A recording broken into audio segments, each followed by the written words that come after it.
किसी गांव में एक भिखारी रहता था। वो गांव के मंदिर के बाहर बैठकर भीख मांगता था। हमेशा अपनी दुर्दशा के कारण वो डरा और सहमा ही रहता।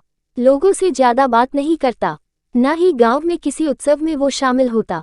लोग जो दे देते दान में, उसी से अपना गुजारा कर लेता। कभी कोई उसको झिड़क भी देता तो कोई गाली भी दे देता था। हमेशा वो सुनकर चुप रह जाता था। गांव वालों में वो मजाक का विषय था। एक दिन गांव की पंचायत में किसी मुद्दे पर बहस चल रही थी।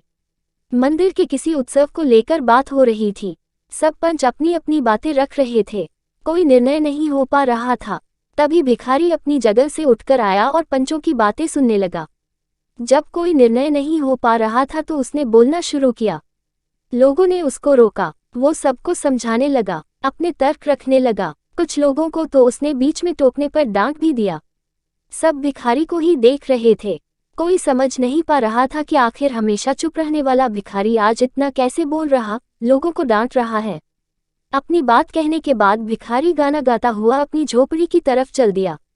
लोग हैरान रह गए। पंचायत का मुद्दा अपनी जगह रह गया। लोग बात करने लगे कि आखिर इसमें इतनी हिम्मत कहाँ से आ गई। लोग समझ नहीं पा रहे थे।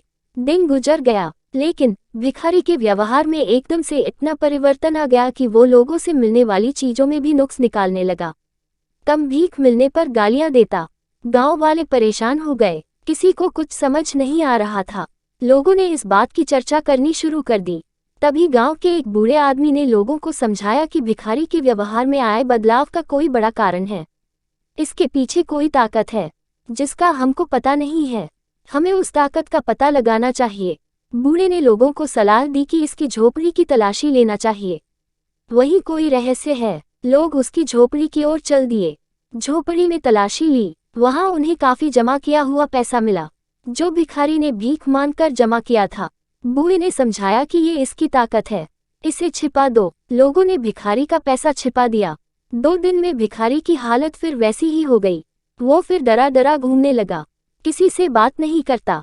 बूढ़े ने समझाया कि देखो, ये पैसों की ताकत थी। जब इसके पास काफी पैसा जमा हो गया तो ये लोगों से बदतमीजी करने लगा था।